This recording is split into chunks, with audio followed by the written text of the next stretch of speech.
If you have your Bibles, I want you to open to the book of Luke.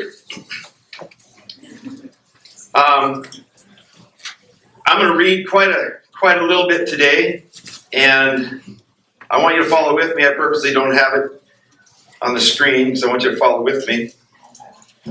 Some of this is a review. If you have your phone, pull it out, open it up. No Facebook, no Instagram. Just open the Bible. Luke chapter 9, and then you might want to put your finger in Matthew 14. Matthew 14. I'm going to refer to that in a few minutes. If you were here last week, I'm looking at the same portion of scriptures last week, and I don't feel like we got done. I feel like there's a couple more parts of what we went through that the Lord wants us to land on today. So a little bit of review for last week, but I want to go a little different direction today. So did I tell you Luke 9? Back up to 8, please. Luke 8 is where we're going to land. Luke 8:40 is where we're going to start. I'm going to read quite a little bit, and that's okay because it's always good to read the Bible. Amen, Pastor Russ. Good thing you brought your own encouragement today. So Luke 8:40. Now, when Jesus returned, so that return is, he returned to Galilee. He was in this place called Gennesaret, and that's where there was this dude with legions of demons. And he whipped up on the legions of demons. And so he was in Galilee, he went to Gennesaret, thumped on the demons, came back to Galilee. So as he returned, the crowd welcomed him, for they were all waiting for him. And there came a man named Jairus, who was a ruler of the synagogue, and that's really important. They were all waiting for him, there was a crowd, he was a ruler of the synagogue. And falling at Jesus' feet, he implored him to come to his house. For he had an only daughter, about the age of 12, and she was dying. As Jesus went, important statement, the people pressed around him, and there was a woman who had had a discharge of blood for 12 years. And though she had spent all her living on physicians, she could not be healed by anyone. She came up behind him and touched the fringe of his garment, and immediately, her discharge of blood ceased. And Jesus said, "Who has touched me?" When all denied, Peter said, "Master, the crowd surrounded and are pressing in on you." But Jesus said, "Someone touched me, for I perceive the power has gone out from me."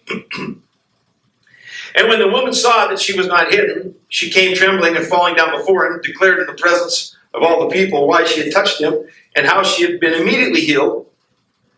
And he said to her, "Daughter, your faith has made you well. Go in peace." While he was still speaking, someone from the ruler's house came and said, "Your daughter is dead. Do not trouble the teacher anymore." But Jesus, on hearing this, answered him, "Do not be fearful. Only believe, and she'll be well." And when they came to the house, he allowed no one to enter with him except Peter and John and James and the father and mother of the child. And all were weeping and mourning for her. But he said, "Do not weep, for she's not dead. She's sleeping." And they laughed at him, knowing that she was dead. But taking her by the hand, he called, saying, "Child, arise." And her spirit returned, and she got up at once. And he directed that something should be given her to eat. And her parents were amazed, but he charged them not to tell anyone what had happened. Now we're going to go straight through into chapter 9. It's just one thought, so please ignore the chapter break. So to back up to 56 again. And her parents were amazed, but he charged them to tell no one what had happened.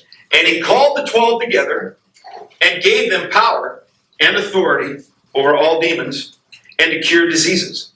And he sent them out to proclaim the kingdom of God and to heal. And he said to them, "Take nothing for your journey, no staff, nor bag, nor bread, nor money.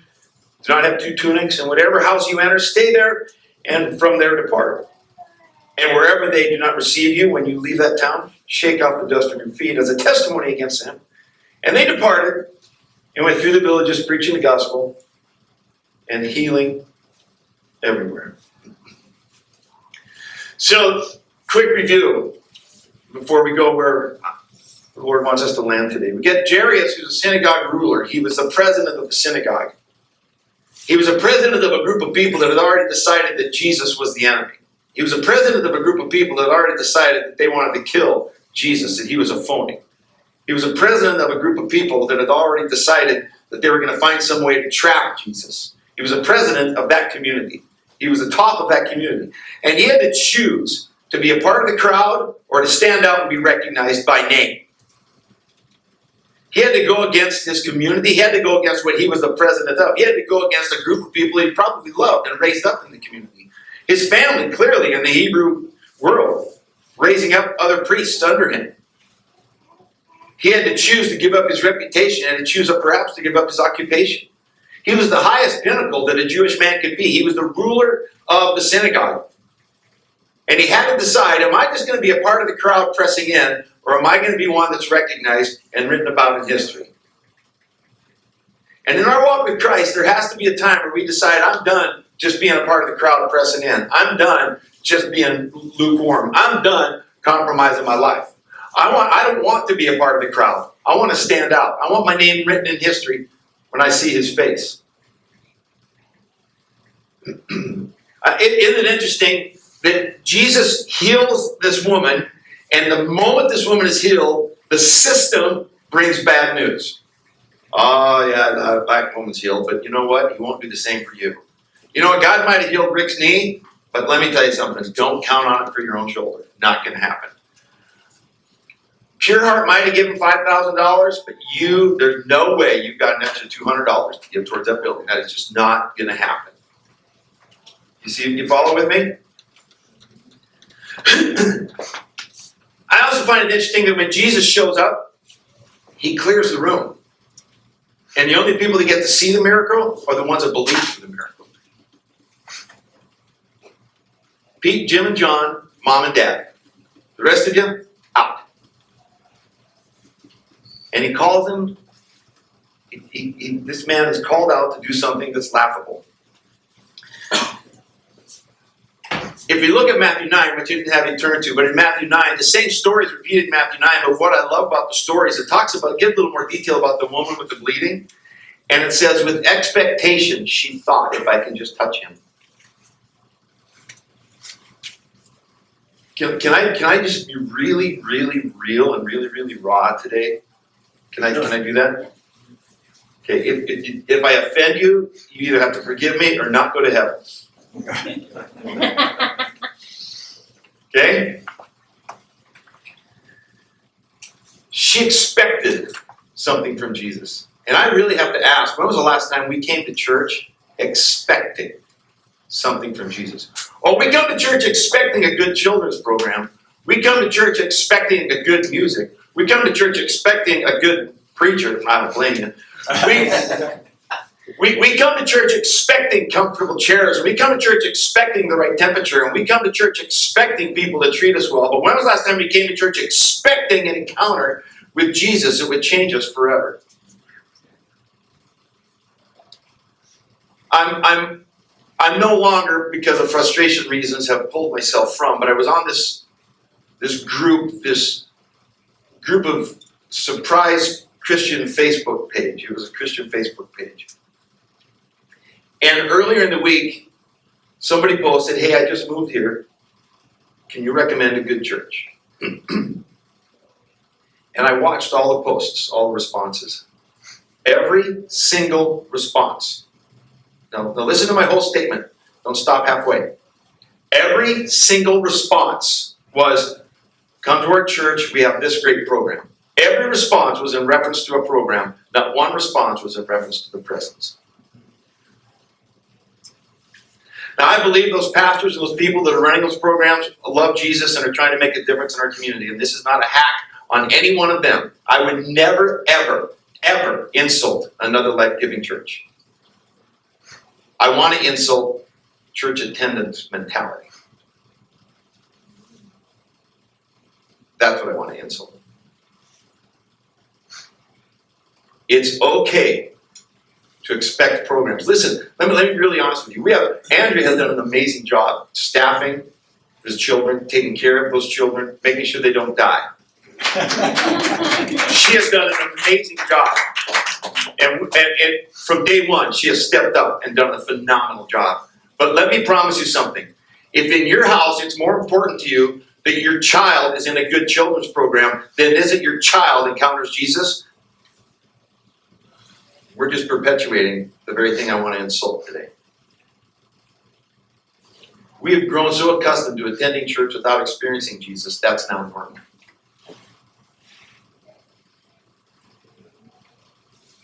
Did you hear what I just said? We have grown so accustomed to attending church without experiencing Jesus. That's the new normal. That's not what when you read the book of Acts, that's not what the church was.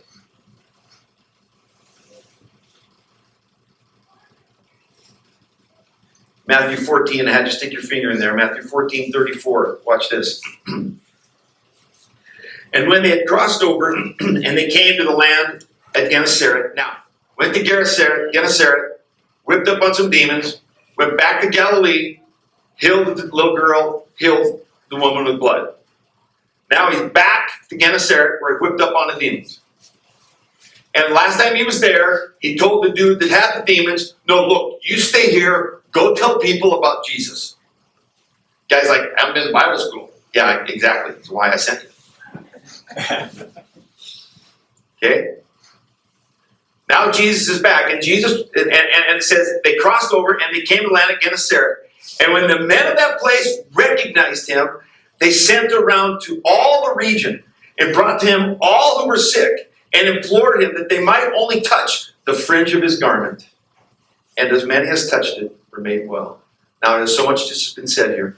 Listen, that one woman touching the hem of his garment, her expectation manifested into an entire area expectation. All these people expected. All we have to do is touch the hem of his robe. But here's the saddest part of what I just read to you. Here's the saddest part. As many as touched him were made well. You know what that means? Some people were there and didn't touch him. Some people were there just to be a part of the crowd. Some people were there just pressing in and had no expectation. The ones that touched him. That's the saddest part of that whole story. How often have we been in church and his presence is there and he's shown up and we were not expecting. So we came and called it a good day.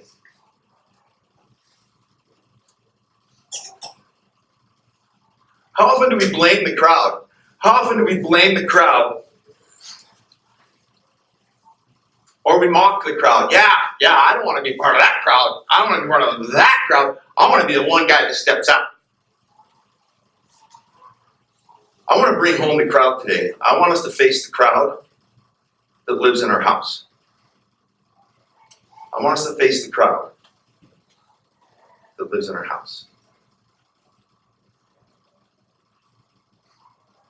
If you're paying attention at all, there's a white string in my hand. If you're like me, you've not heard a word I said, you're just wondering what the string is.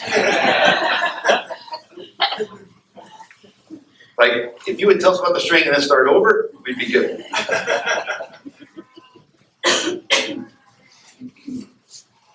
This is a very, very poor illustration of the kingdom in our spiritual lives.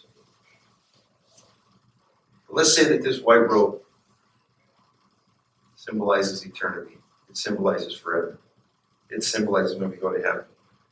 Let's just say that this thing is forever. But at the very beginning, forever, there's this thing we call life. It's about 72 years.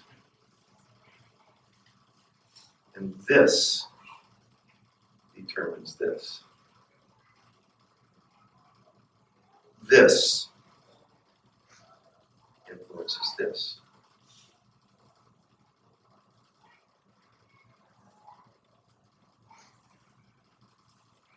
This is what you're getting at this very moment. What are we doing with this? That influences this. But we have excuses. We have a crowd that lives in our house. The crowd kind of looks like this. We got this crowd that says, Pastor, like the weather. Like if it's too hot, we just can't go outside. We don't go to church. We stay home at night. Do you know how hot it is down here? Yes, I live here. Don't ask me that ever again. I get asked that all the time. I was asked it this week. I went to a doctor. He said, where'd you move here from? Montana. Montana, don't you know it's hot down here? No, didn't notice. No. I'm a little cold, really.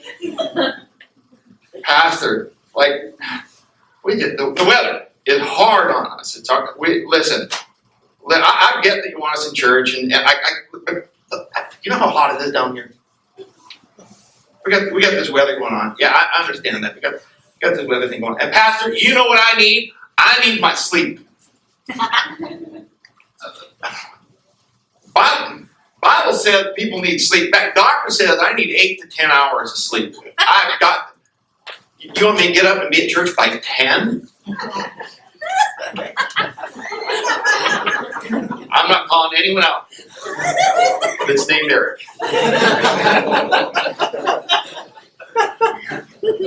You want me to give up a Wednesday night? You know I got to get my good vibes. Is that bothering you? Little type A personality? Thank you. She's getting, you remember I described the person who didn't hear a word I said?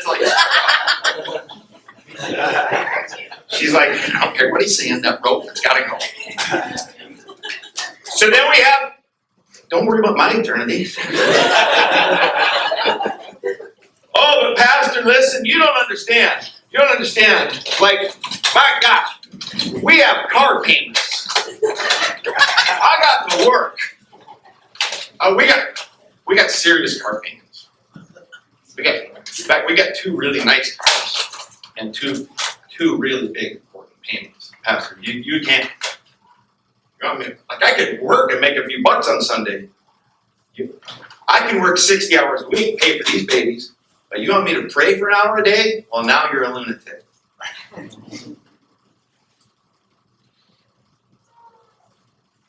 You want me to chase Jesus? You really think I believe that Jesus will meet my needs? No. You've not seen my needs. How's he going to make this payment? I want to talk about the crowd that lives in our house. I want to insult the mentality that is satisfied without Jesus. Oh, Pastor, listen. You know football's starting. And you're going to want me in church.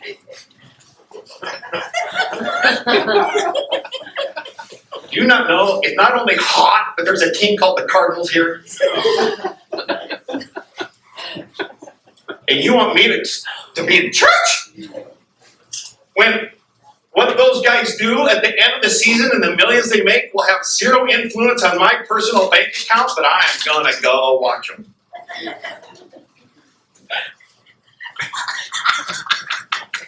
You know how hot it is down here? Church. Jesus? You want me to pray? We got football coming up. Do it!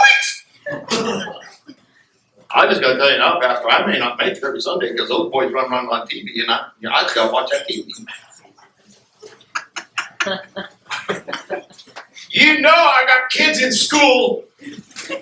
We got homework, we got football, we got baseball, we got dance, we got hiking, we got B club, Key club, G club, X club, Y club, U club, B club. Right, kids, got to have the kids have a well-rounded experience in school. And there's football on Sunday. But we got. You know how hot it is, Pastor. And you are not going to tell me to stay off social media. That is just not going to happen in this house. I got to have time to check my Facebook, my Instagram, my Twitter. I got to stay up on the latest sports. You know, there's a game on Sunday. My kids are in school. I got to make this car payment. I need my sleep. You know I need my sleep. And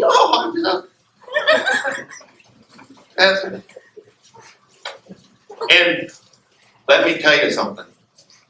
This is what I'm really working for.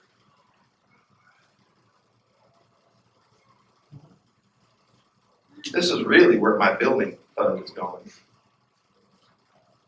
They did me a favor. They increased how much I could put on it. Now, isn't that a blessing? That is straight from Jesus. That I can now be more in prison than I've ever been before. Well, I'm busy. But I want to be one. I don't want to be part of the crowd. I want to stand out. I want to be like that Jarius guy. How hot it is out there? Pastor, I'm going to tell you something. I got my TV program, and I record them and make time for them. And you want me to pray for an hour a day and go to church Wednesday night? It's them other people are the crowd, not me. So I got my kids in school. We got to make the visa payment because we spent way more than we make. Don't know whose idea that was. Got car payments. You know I need my sleep, Pastor. You know that. But you know what? And we got to have some vacation time. We got to be able to swim now and then. Here, help me put that on. Put that on. See, that's the problem in church. Always telling you what to do. Come to church, you want me to live different. No, I'm going to put this on how I want to put this on. Don't be telling me how to put it on. I know how to put it on. I know exactly what it is. I'll wear it the way I want to wear it. Everywhere I go, y'all tell me how to live. I got TV programs. I make time for it. Football's starting soon. Sleep, pay my car payment. Kids are in school. Got my social media. Football game. You know how hot it is out there? I have to go to the gym. You know we got to work out. There's no way this Jesus guy is taking care of my health. I have to get my gym time. And you want me to pray? I got to make it last as long as possible. And you want me to pray? You want me to go to church? You want me to be like that Jarius fella and step out of the crowd? I know there. No. No, I'm talking about the crowd that's in our home today. But Pastor, you just don't seem to care about my reputation. When I got to live up to my reputation. Like, I can't let the people at work think I'm some kind of a Jesus freak. And the guys that ask me why I didn't see the football game, I'm going to tell them I'm in church. My child needs healing and I don't have time to worship over them or pray over them or read the word over them. But I sure want to stand up like that Jarius guy. I don't want to be part of the crowd. I want to be one of the guys that invites Jesus to my house. Oh, Pastor, you know.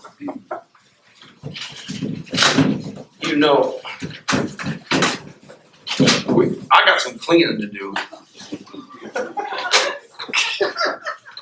We got to clean. Who's going to clean the house?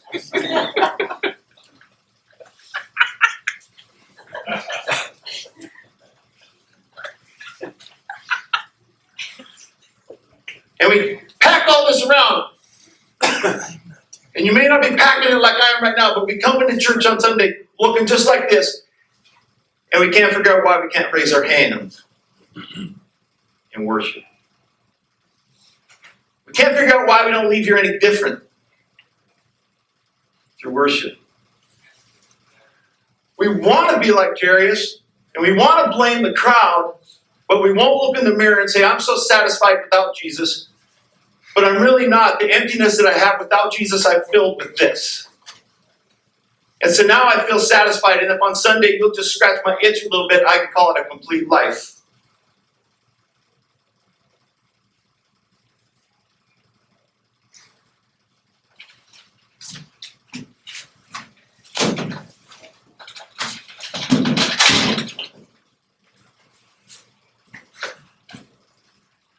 And we'll spend this doing this for this.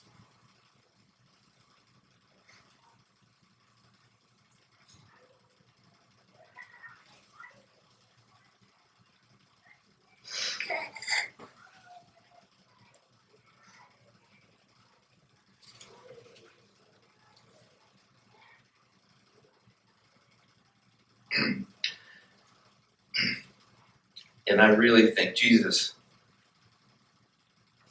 is sick of this. Who loves this. Can't wait for this.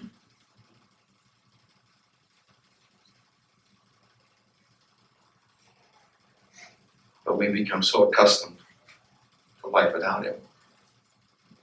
And to blaming the crowd rather than recognizing I am the crowd.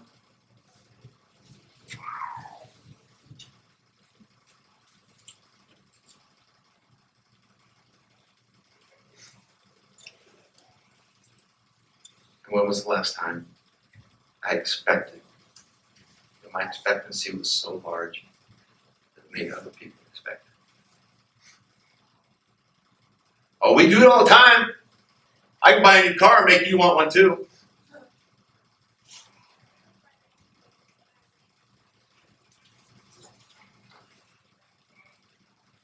I can join a sports team and I can make you want to do it too. I can find a new job with a new pay scale and make you want one too.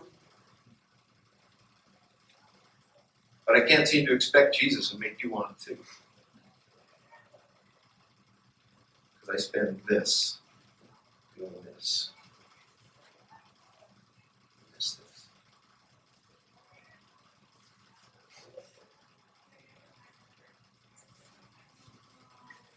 I mean, to serve in church. I mean, to be there more than twice a month. You want me to give money? You want me to be there on Wednesday night? You want me to read my Bible? You want me to pray over my children? You want me to turn off the TV? You want me to give up my social media? You want me to let the dust collect while I look my son in the eye and tell him I love him? What? You want me to miss a Cardinals game? Really? That's been an awful lot, aren't I?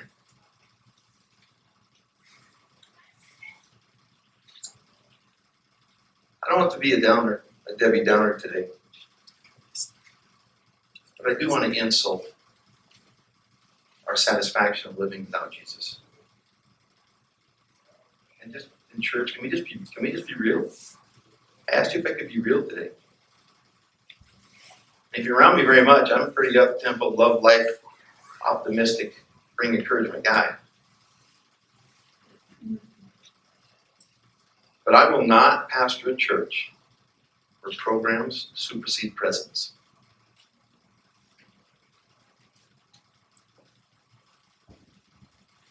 And I will never be satisfied with my place in Jesus. And when this ends, I have to do this. And see, here's the deal for me. Part of my this, he's going to ask me how well I did helping you with yours. I'm your pastor. And I have to stand. And he's going to say, were you real? Did you introduce them to my presence? Did you remind them that they're the crowd? Did you love them enough to speak truth?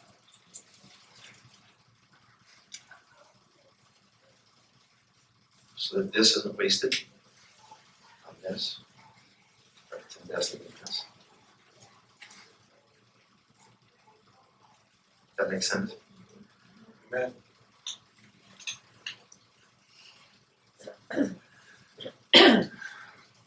You place it.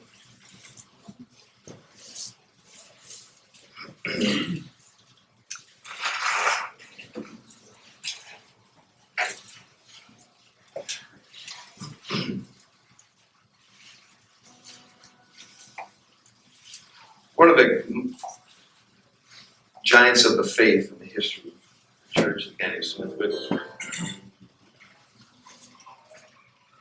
he made a statement one time about two pastors. And he said, to bring people to a point of decision and not allow them to make a decision is not a sermon, it's a one-sided conversation.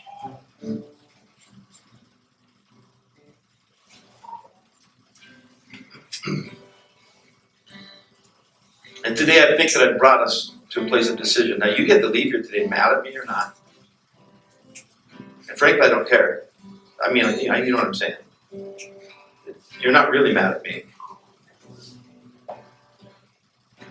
You're uncomfortable because you're having to face some stuff that we all have to face.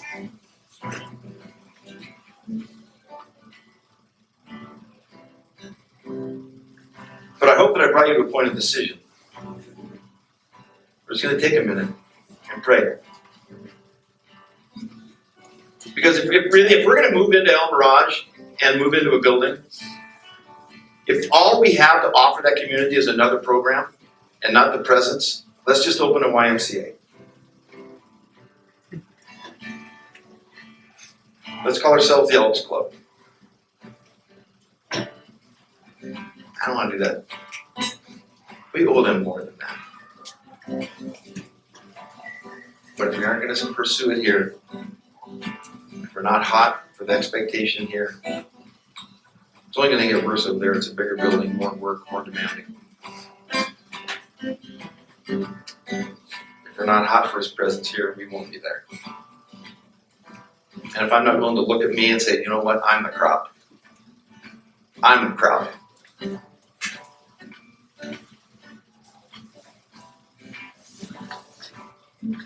I don't want to be satisfied without his presence any longer. I don't.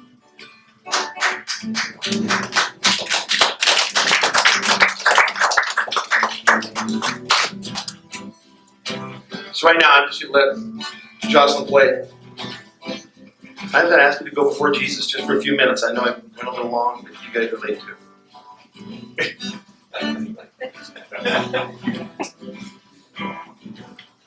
Whatever you got to do. Maybe you want to stand. Maybe you want to kneel down. We're going to take a literal 3 minutes right now, and you talk to Jesus about how to be a Jericho. Ready, set, go.